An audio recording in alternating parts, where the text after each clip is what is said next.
Hello everybody, welcome to Catherine Sews. Thank you so much for joining me today. I thrifted this dress. It's linen, it's made in Italy, it's nearly perfect. I love everything about it except two things. First of all, it obviously needs a couple little snap fasteners in between those buttons because that's just not working. And then the second and probably most obvious thing is that the color is just so drab. I love the cut of the dress. Can you see here that instead of darts, they have like a whole separate panel set into where there would be a dart, like kind of a darted princess seam. It gives such a nice flow to the body, and then it's got that extra flare at the bottom, like a flounce at the bottom, which is just so pretty to give it that extra movement. It's got pockets. It feels just so light and airy, but the color, right? I would just be depressed all day if I wore this color. And in fact, when I bought it, I took it up to the cashier in the thrift store, and the cashier said to me,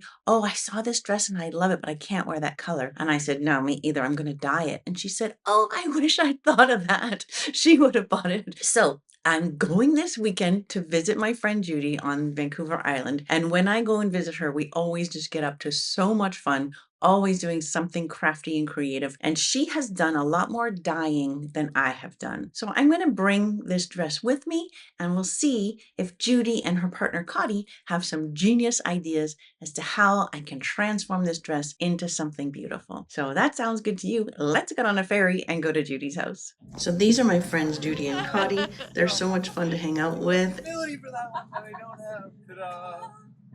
And of course we had a blast on the ferry ride. So Judi and I chatted about my dress project and quickly decided that Shibori dyeing was the way to go. When I was researching Shibori techniques, I came across this website, Annabelle Wilson, Townhill Studio. And I reached out to Annabelle and asked her if she would mind if I showed this, because I just thought it was such a nice, clear display of the Ori-Nui Shibori stitch. And I thought that that was so beautiful, and it completely inspired the whole project. So I laid the dress out on the floor so I could kind of rough in the lines. Okay, I just have to point out, do you see that green mailbox in the background? Look at what Judi has done. It's wearing little shoes. So cute and so creative. Anyway, back to my dress. I'm going to just clean up those lines using a different color of the friction pen. So I've got the lines converging here at the shoulder. I'm glad that the dress has these panels because I'm kind of eyeballing, like dividing that panel into, I guess it's 4 even sections the whole way down. So as the panel widens, so do my sections. So I am drawing them straight, first of all. Then I'll go over it with a third color to make the wiggly lines. I think it's kind of good, at least for me, to have a plan in place, like a roughed in plan, and then clean it up with straight lines, and then do my wiggly ones. And as Judi says, it'll give me an idea of how it'll look when it's finished. I can try it on and make sure I like how those lines all fall on the dress.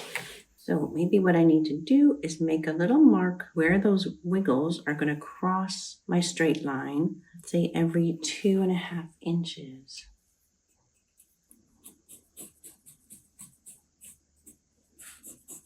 Yeah, I think that'll work. Maybe a little smaller up here. So that is the general idea. So I think that'll be beautiful. So it's just going to take some time to draw them all on and then sew them. After working on the dress for a while, we took a break and went for a delicious ice cream. I think I've got the technique figured out now. So I'm making a mark along my lines at every 2.5 inches. So 2.5, 5, 7.5, 10, 12.5, 15, all the way down. And if you watch my channel, then you know that these are the erasable or iron-offable friction pens. So they're so handy. Okay, and when I started doing those little dots, I kind of tried to make them more or less even so that the curves sort of lined up a little bit. Now I've got a little bit of a debate because I have an odd number, like I've got the center line. So do I have them in and out? But then what about the center one? I might just do that center one straight. I think I will. I'm just going to do the center one straight so that these ones can curve in. So then I've got Judi's curved ruler, and you could use anything that has a bit of a curve that you can make marks on. So I've made those marks so that they match up with my 2.5-inch marks. I'm going to come back and change direction, but I think it's faster if I do all of the same direction, and then I also make sure it's alternating. And if I do mess up, which I just did, I can just cross it out. I don't want to iron it off because I will iron off way more than I intended to. So I'm going to just finish drawing like that, and then I can start sewing. So I got all of my lines and curves drawn, and then I have spent a couple hours sewing all those little edges. So I want to show you how to do that. Okay, so I have a long needle, like a sashiko needle or just a long sewing needle, and I've put a really long piece of thread on it. I cut my thread about 2 yards or 2 meters long and doubled it up and tied a big knot in the end. And then I'm starting at the hem and folding my linen right on the blue line that I drew and just doing a running stitch. That is it.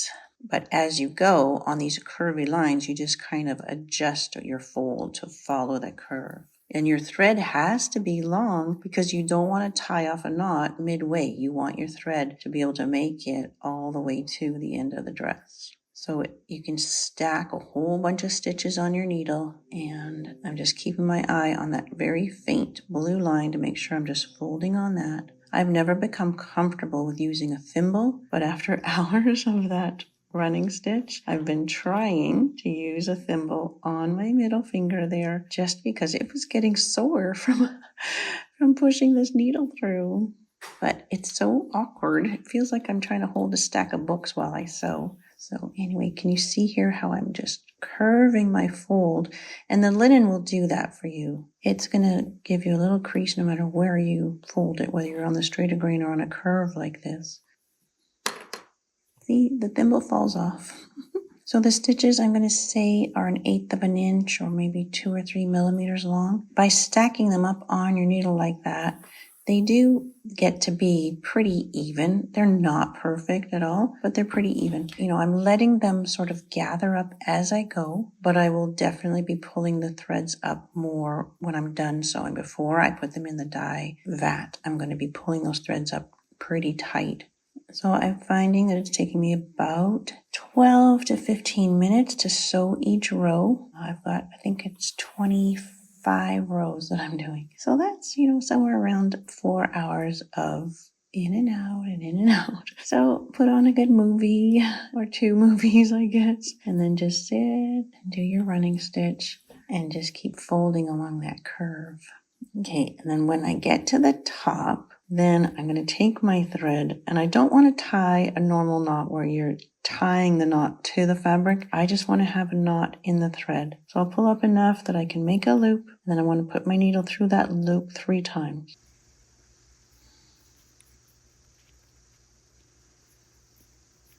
So that can't slip back through the fabric.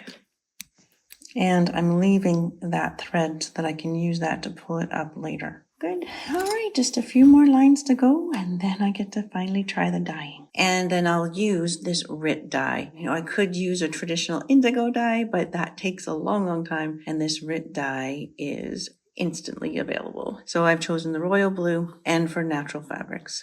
Okay, it looks so interesting like this. It looks sort of like, a jellyfish. But all the stitches have been done. That took quite some time. And so now I'm going to grab these threads. So I should have 5 threads coming off of each shoulder strap because I did 3 rows on the front and just 2 on the back. So if I grab all 5,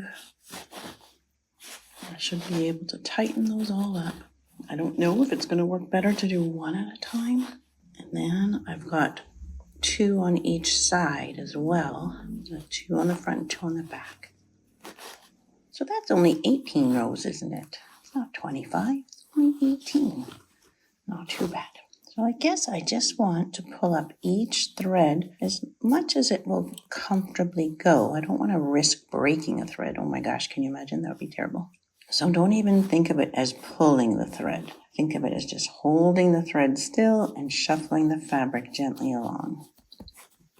Those 3 are just tightened up as much as they can go. So I think I can just kind of tie these together like a shoe. I guess I'll go right over left, left over right. So that's good. And then the next couple or 2 or 4 I can tie together. Maybe I'll just do 2 at a time. Oh no! Oh, that's tragic. I broke the thread. I do not know the best way to catch that. Even as I'm trying to find the thread, it's slipping back more and more. I need to pull that thread back far enough that I have enough thread to tie it off on itself and then restitch that section. Because it's a double thread, I'll pull out 1. So I've got the 2 threads coming in 2 different spots.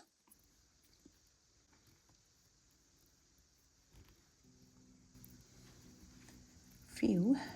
And then with a new needle and thread, I think I'm going to start at the top and go down and meet that spot. And I'm leaving a little tail here because I still need to tie it to that one. So without further incident, I think everything is tied. Phew, that was a little stressful. And now it's ready to dye. I'm so excited to do that part. Because that's all there is, right? Once it's dyed, I just need to iron it. And that's done. Oh, I have to put those couple little snaps. And then I'll be able to wear this home on the ferry tomorrow. After tying all those knots, we took another break and went for a beautiful kayak ride. Judi and Cotty were on their stand-up paddleboard, and I borrowed their kayak. And it was so beautiful and peaceful. The beautiful water. And there she is. Catherine kayaks. Okay, so the stitching is all done, and that's what the dress looks like right now. Isn't that crazy? So I've got a pot on the stove, and it's up to 140 degrees, and I'm going to add the dye. There's already a teaspoon of dish soap and almost a cup of salt. So first I'll mix in the dye.